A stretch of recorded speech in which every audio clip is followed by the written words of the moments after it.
All systems go. Clear for liftoff.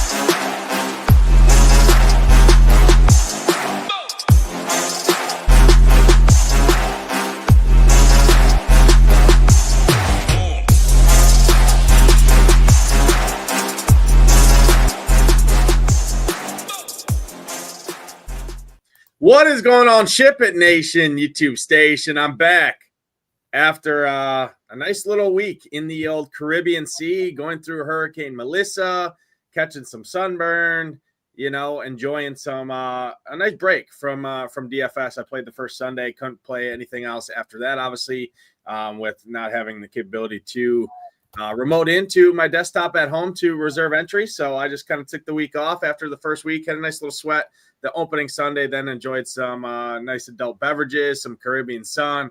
Overall, in general, appreciate Ham filling in for me while I enjoyed my time out of the country on the cruise. Ham, I'm back with you here, ready to break down this Sunday night football game. 48.5 is the total. Seattle favored on the road here in Washington. Washington going to be without Terry McLaurin. Seattle going to be without the corpse of Cooper Kupp himself. Is it Torrey Horton? Breakout season?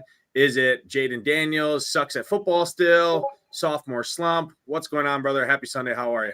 Yeah, welcome back. Was rolling solo for 2 weeks. Hey, no, not even a hurricane can slow Nades down, so we're glad to have him back in the saddle, riding shotgun with him today. But yeah, should be an interesting game. A lot of injuries on the Seattle side, offense and defense. Some receiver that used to be pretty good named Cooper Kupp, as you alluded to, is out. Julian Love, I think, has been out for quite some time. So I think, what'd you say, 48.5? It's a pretty big total, and looking forward to talking through it. And yeah, I'm seeing a lot of JSN and a lot of Torrey Horton love out there in the industry. So yeah, let's break it all down. And I'm seeing a lot of projections slamming Seahawks win. I mean, in the dry run, I'm getting 30%.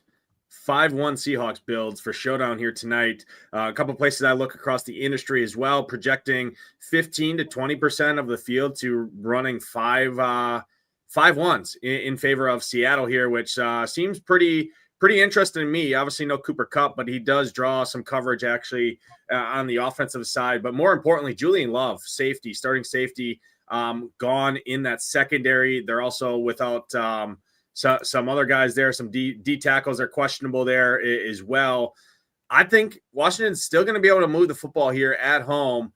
I'm going to say it right off the top. I'm not doing any 5-1s here. I just never play 5-1s. It's not going to change here tonight, especially when the 4-2 builds on the Washington side.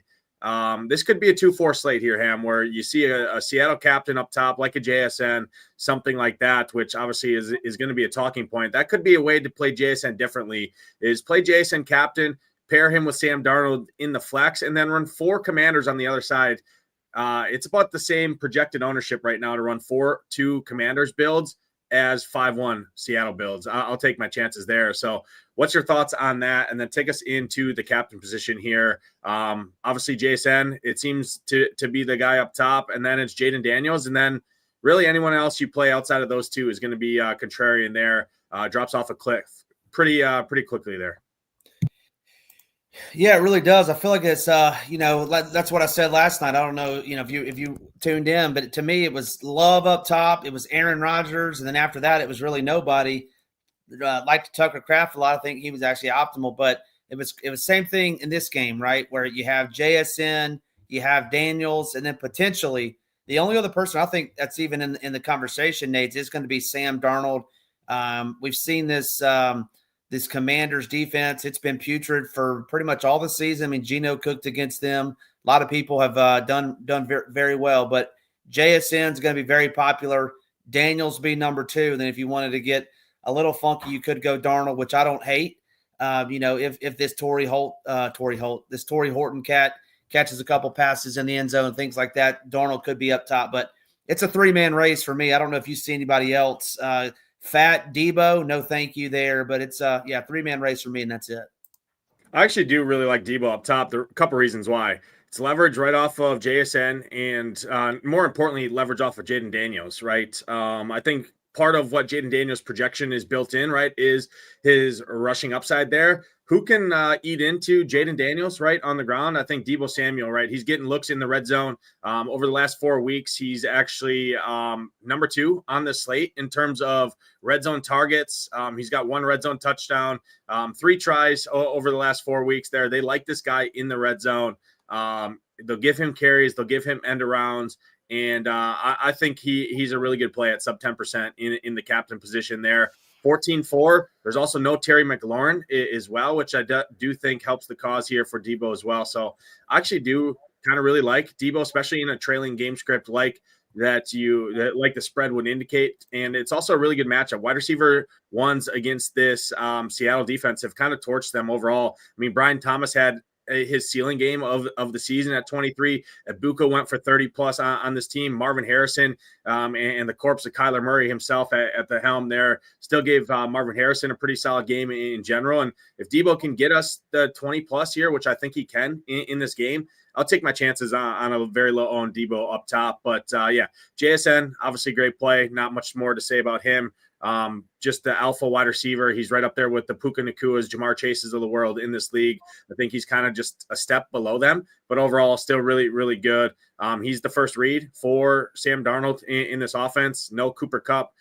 Doesn't really take a lot away from him, but Cooper Kupp's still getting targets or was still getting targets in this offense here. So I think those targets get mixed between JSN, obviously, and then Torrey Horton, maybe some of the tight ends, but more importantly, I do think it goes right to JSN. So can't really say much about him. Outside of Deebo, Jaden, and JSN, I'm not really looking at many of these other captains much up here. Let me just put a filter on here real quick so we can get all this other noise out of here. So not getting to not getting too many of these other guys. I mean, what's your thoughts on guys like Charbonnet, JCM, Kenneth Walker, right? I know it's pretty tough in terms of the running back split there that's going on in Seattle, but they are favorites here. It is an okay matchup in general here for running backs. Washington has given up some big games. Kareem Hunt, Javonte Williams, DeAndre Swift, Bijan Robinson, even Algier had a pretty good week here against Washington when they played them back in week 4 there. But what's your thought here? Yeah, to me, it's like I really like Kenneth Walker, the player. Just he's had a tough season this season. And then if they get down near the goal line, they're just putting Charbonnet in, letting Charbonnet get all the work. I think it was against Arizona or somebody on the Thursday night game, whoever they played. And it was like Charbonnet had 2 touchdowns on like 25, 30 yards, something crazy like that. So I don't love running back tonight. They were trailing the other night on Monday against the Chiefs, but McCoskey, whatever his name is, Bill, and the other guy were like 55-45 in splits, and they were trailing most of the game. We think they're going to be trailing again. So I don't like any of the Commanders running backs. And then I think if you wanted to build a script, Nades, like I like Kenneth Walker better than Charbonnet, especially when they're that close. But it's just tough to play him. And if I was going to play one, I would want the guy that's going to get touchdowns. And I think Charbonnet is the guy unless Walker breaks like a 30-yarder. It's going to be Charbonnet in around the goal line. But and the no Commanders. Yeah, I mean, we saw Charbonnet get 2 touchdowns last week against Houston there. The props would also indicate. So Charbonnet is plus 115 to score. But then you look at his rushing props. It's about 15 yards or so less than what Kenneth Walker,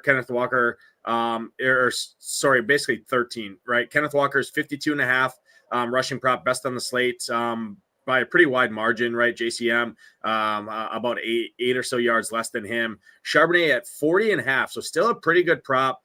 He's the second highest favorite on the slate to score behind JSN on the same team. So it goes JSN minus 115, Charbonnet plus 115, and then it drops down to plus 135 for Ertz, JCM, Deebo, and then Kenneth Walker is behind all of them. So if I was picking one, I'm going to take the discount with Charbonnet because you could see a situation where Charbonnet goes like a 12 for 50, beats his yardage prop, but then scores 2 touchdowns, right? And that's enough with the savings there to slam a guy like JSN, Jaden Daniels, Sam Darnold, things like that. Deebo Samuel if you want to in the flex, whereas the vice versa, that extra $1,000 could be the difference there from punting a spot in the flex there. So for me, my captain position, just to sum it up, JSN, obviously great play. Jaden Daniels, great play. But my two lower owned guys in sneaker options are going to be Deebo Samuel for sure. And then Charbonnet or Walker. I much prefer Charbonnet. So those are kind of the four guys I'm looking at. Probably not really going to get to a JCM in this spot, but he would probably be the other guy I would look at. So pretty condensed captain pool overall for me. What do you see here? Yeah, I think the only place we disagree is on Deebo. I get it, right? Well, no McLaurin. You can't run on this team. You can't run on the Seahawks team, so they're going to be passing it. So I definitely get it. I just like the cheaper McCaffreys of the world, maybe that more character. But yeah, it's a 3-man race still for me: Darnold, Daniels, and JSN. Yeah, I'm with you there. Obviously, I spread it out a little bit more just for the sake of MME, things like that. But I think in single entry 3-max stuff, condensing around Daniels, JSN, to be honest, is probably the best case scenario. I do like to play a little bit more contrarian in spots like this, especially when I'm seeing 5-1s and Seattle heavy type stuff get steamed at a pretty heavy clip in this type of game. Let's jump over to the flex. Let's talk quarterbacks. Obviously, not much more to say there. Darnold's going to be much higher owned, in my opinion, at 10-6, just with $1,000 savings there. However, everyone seems that Seattle's going to kind of win this game pretty handily. There could leave Jaden Daniels as one of the highest priced flex options behind JSN as getting somewhat squeezed there, but obviously not much to say about the quarterbacks. Obviously great plays there, but what's your take on the quarterbacks? And then take us into these running backs as well. Yeah, I like, I was looking at the Commanders injury report, and Jaden was the best play. There's no way he could fail against Dallas, was about to put up, 40 DraftKings points, and unfortunately goes out injured, missed last week. Now he's a full participant all week, so that hamstring must be a little bit better. I think he's going to have to run it a lot tonight to be up there, and I think he can, right? He has, 50 yards rushing upside plus a touchdown. So I think they're going to be trailing. Like I said, you can't run on this team.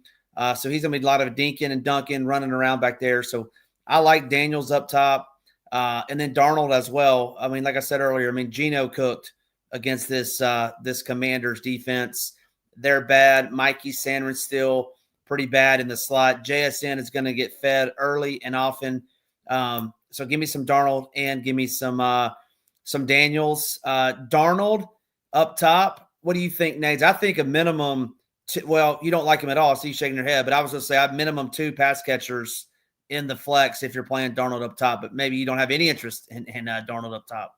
Yeah, I have no interest really in Darnold up top. I just think the condensed target tree, especially with no Cooper Kupp, it's just going to lead. If Darnold's getting there at a ceiling, I think it's JSN. 90% of the production is going to go through JSN. Obviously, it could be wrong, but I just see it much more willing on Jaden Daniels up top when you got a plethora of different options, right, on the Washington side from a pass catcher standpoint, obviously with Terry McLaurin, but you got Ertz, you got Chris Moore, you got Jalen Lane, you got Deebo Samuel, you got Jeremy McNichols, right? You got so many more options, in my opinion, in a trail script for Jaden Daniels to spread it around, plus his rushing upside. I mean, you look at Jaden Daniels' rushing prop, it's 42.5 on this slate, which is right there. I mean, he's within 3 yards for JCM on a rushing prop, and he's a quarterback. So I just think you're sacrificing too much when you play Darnold up top at 15.9. I would much rather just find the extra salary or drop down and play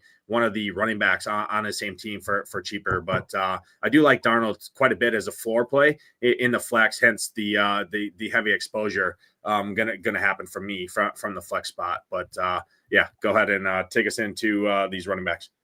Yeah, to me, it's I'm lower on these running backs tonight, which I'm assuming a lot of mostly everybody is. But like I said a minute ago, it's like I like Kenneth Walker better as a true running back than Charbonnet. So if you wanted to build a game script where he went for like 120 and busted 2 long ones, I could certainly see that this Washington defense kind of middle of the road versus the run. And if they stay committed to Kenneth, I think you could build a game script. Conversely, if you wanted to build a game script where it was lower scoring, like 17-10 type game, and Charbonnet got 2 shorties, then that's fine too. And then on the other side, the Seahawks have given up the least amount of rushing yards all season long. The way you beat the Seahawks, go watch the Baker Mayfield tape. You beat them through the air, slicing and dicing through that. So no running backs for me.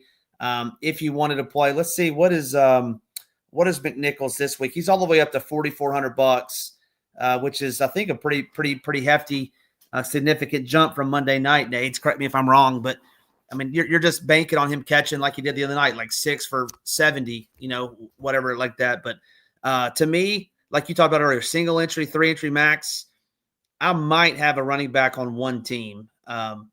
Is kind of where I'm going. Yeah, I differ a little bit. I do want to touch on, I still think McNichols is a really good play here, especially if you expect the game to go kind of how Vegas indicates, right? Obviously, it's only a 3-point spread here, or pretty close game in general, right? Where Washington's only a 3-point underdog at home here. However, the way I see the field building, it seems like everyone thinks Seattle is just going to kind of beat this team pretty handily, at least from a roster construction standpoint there.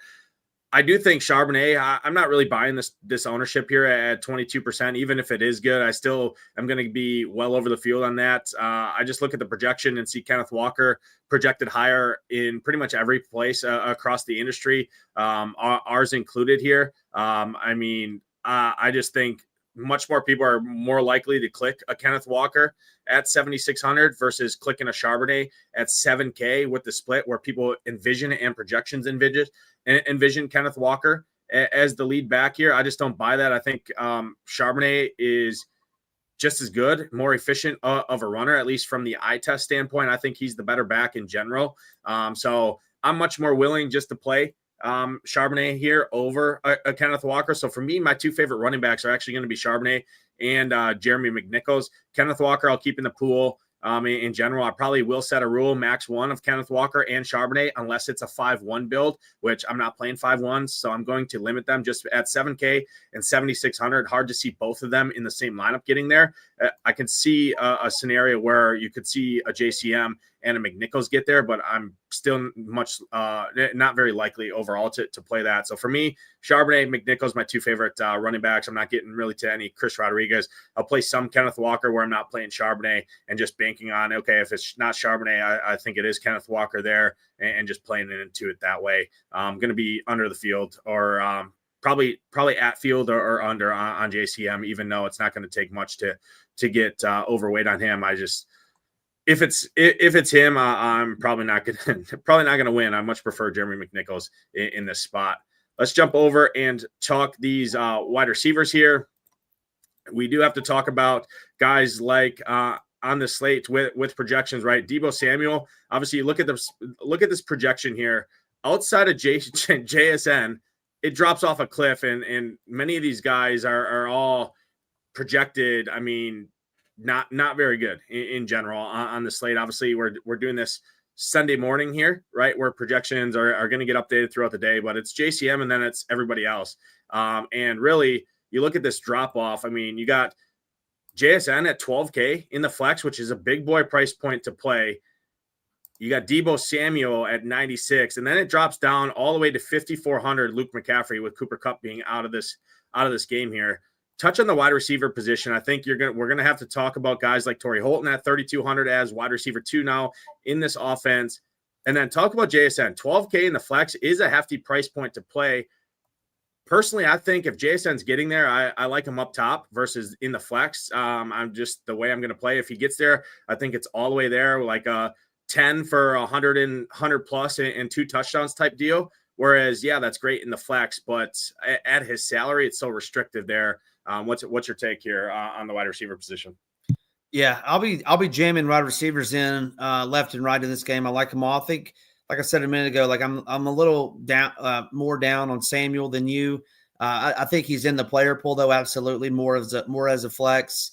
And And then, JSN, flex, captain, slice and dice him any way you want. I like what you said. You made some good points. Like a lot of the targets will definitely be going JSN's way, but they'll also be able to, not that Kupp was that great anymore, but they'll also be able to maybe shade him a little bit more where maybe he's not getting as many looks. And I think that's going to open up some for big game 2.0, Torrey Horton 3-2. I think that's a great price. I also like Luke McCaffrey at 5-4. I feel like he played a lot of snaps last week. When in essence, he really only played about half the game, but with McLaurin going down, I think he's better, and they trust him more than Jalen Lane, the rookie, the speedster, who for some reason called a kickoff on the 2-yard line and ran out of bounds last week. And then Chris Moore, you want to talk about the corpse of somebody, the corpse of Chris Moore, not any good, hasn't been good for a long time. So it's Luke, it's a big game, Torrey Horton, JSN, and then Debo, kind of the four that I'm really targeting tonight. Noah Brown's still out, if I'm not mistaken, correct? Yeah, he's out. And also the chosen one? No, no. I do want to mention another thing too on the Seahawks side. Jake Bobo is going to be out, and not that he's a great name by any means, but he's still getting around. He was getting around 20 to 25% of the snaps. He's out, and Cooper Kupp is out. That's going to lead to these other guys like Cody White and Ricky White III, little white squared action. They're $200. Not that they're great plays by any means, but they are going to be on the field. They are going to be running routes. Personally, I think going to more of the tight ends, guys like A.J. Barner and Elijah Arroyo, who they really like. We're going to talk about those next in the tight end position. I much prefer those guys, but we do have to mention that Ricky White and Cody White, these guys are going to be on the field with their injuries, with no Cooper Kupp, with no Jake Bobo, who were getting snaps. Just last week alone, or their last game alone, right? Cooper Kupp, 75% of the snaps. Jake Bobo, 22% of the snaps. Dareke Young got 1%, so he's been getting snaps. So he'd climb in there a little bit, and then Cody White, and then falls off a cliff after that. So did want to mention that. Torrey Horton, obviously great play. Jalen Lane is probably my favorite Washington guy, just because no Terry McLaurin. I could see Jalen Lane get those deep shots, get those that streaker type treatment down the side, whereas Debo is more that kind of PPR possession type receiver, which I definitely like him. Second best receiving prop on the slate by a pretty wide margin in general there. So I think we hit on the wide receiver position pretty good in general. Let's jump over to the tight end position. I think the tight ends on the Seattle side of this game are really, really interesting to me. Arroyo, 2,400, AJ Barner, 3K. Tight ends are a really good matchup in general against this Washington team. The tight ends are involved in this offense. You just saw Travis Kelce light up this Washington team. You just saw Jake Ferguson light up this Washington team. Kyle Pitts, the corpse of what you want to say about Kyle Pitts. He had a great game against this Washington offense. Not the worst matchup either against Seattle. I think both tight ends from both sides of this game are very, very interesting. Zach Ertz, you have to expect more looks go to him away, where Jaden Daniels definitely did like him quite a bit. And now with no Terry McLaurin in a game where you expect them to be having to pass quite a bit, I think Zach Ertz is a really interesting play at 6'2", and it kind of avoids all of that wide receiver roulette with the Luke McCaffreys, the Chris Moores, the Jalen Lanes of the world in that similar price point, that 5 to 6K range. What do you see here? Yeah, agree with you on Ertz. I think Ertz is a great play, a security blanket, a guy that Jaden Daniels trusts in the red zone. When they played Monday night against the Chicago Bears, they looked for him late in the end zone. He caught that a couple weeks ago. Just got his 500th catch or six, whatever number of catch he got. He's playing about 60% of the snaps, mainly as a pass catcher. They got the road grader John Bates in there doing all the blocking, and Ben Sinnott. But yeah, Zach Ertz I think is a great play. I'm out on these Seattle. I'm out on these Seattle tight ends. I don't like them. AJ Barner I think has had a couple good games. This Elijah Rojo guy, no thank you. So yeah, I'm out on those guys. I'll let you play them, and Debo Samuel, and give me all the Zach Ertz at 6,200. I think he's one of the best plays on the slate tonight. Yeah, I like him, but if you think he's one of the best plays on the slate, AJ Barner's props are right there in line with Zach Ertz. AJ Barner's props are right there in line with guys like Torrey Horton, who are going to get mega ownership just with no Cooper Kupp, right? Everyone's instant reaction is to go right to who's the next wide receiver? Torrey Horton. Well, yeah, he's great, but guess who also can play that slot type role? AJ Barner or Arroyo. Both of these guys I have interest. So I like all three of these tight ends, Ertz, Barner, and Arroyo. Not get to any of these secondary options, really. Maybe a sprinkle in 150, something like that, of a guy like John Bates or Sinat there, but not very interested overall in myself in there. Let's talk kickers and defenses before we get out of here. What's your take here? Kickers, Jason Myers, good kicker in general. Matt Gay, okay, kicker, 4,800, 5K for Jason Myers. Still, kickers still priced really, really reasonable. Much higher floors than those wide receiver roulette options for the Washington side. I think it's Ertz, Debo, and McNichols. I think are going to be the three main receiver options for Washington in general, just the way this offense is going to run. Matt Gay sandwiched right in that same range as all those ancillary wide receivers for Washington. Same thing with Jason Myers. What do you see here? Kickers and defenses.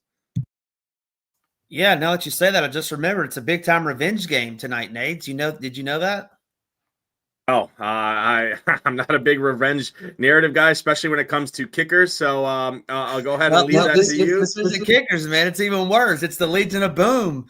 Big bad Bobby Wagner spent a lot of his years there in Seattle going revenge game. Not that that means much of anything, Bobby, on the tail end of his career. But, yeah, former Seahawks great. So I'm sure he's looking forward to that. That doesn't mean I like the Commanders defense any better, but I just think it was just good to talk about. But anyway, kickers and defense, don't love them tonight. I would say Jason Myers. You got me thinking, Nate, wasn't the Commanders kicker was beat up last week and they brought some dude up, but you're saying I got something else. Gay was out last week against Kansas City, but he's back now. Yeah. I think he was out, or it was a mess with projections there. I think Gay was out, and then they elevated someone who wasn't in the player pool for that. Yeah, somebody very late. Yeah, that's what it was. Yeah, so Gay's back, but I mean, you look at his box scores, right? The position, the old hoop sick, the old hoop trick, right? So you click these kickers, you look at the box scores, you see Matt Gay 3, 6, 14, 18, 9, 8, 2, and then obviously out last week. Whereas you look at Jason Myers, he hasn't scored outside of one game against Tampa Bay, right, where that game was kind of just a mega shootout, right, where 38-35, wasn't many kicking opportunities there, but pretty much in all of their other games, 8, 9, 17, 14, 10, 10. I think Jason Myers is a really, really, really good option. He's going to be owned as such, projected to be pretty high owned, 35, 40%, somewhere in that realm probably in the flex. But again, he's right sandwiched within those ranges of those ancillary pieces where people are going to click and try and figure out, especially in Jaden Daniels type captain builds with the Washington receivers. I think Jason Myers is a really, really good option, and he has a really good floor ceiling combination mix here. But what's your take there? Yeah. I think the kickers are fine. Defenses, probably not for me tonight. I think it's just going to be too high scoring. You're banking on a touchdown and several sacks and turnovers. I did have one other thing, though, that just caught my eye, though, Nades. And it may be a horrible take, but Treylon Burks just got brought up from the practice squad. I think Treylon, former first rounder of the Titans, he's only $200 if he's active. Like you're telling me Treylon Burks isn't better than this Moore guy, McCaffrey, Jalen Lane, like a guy that's been in the league.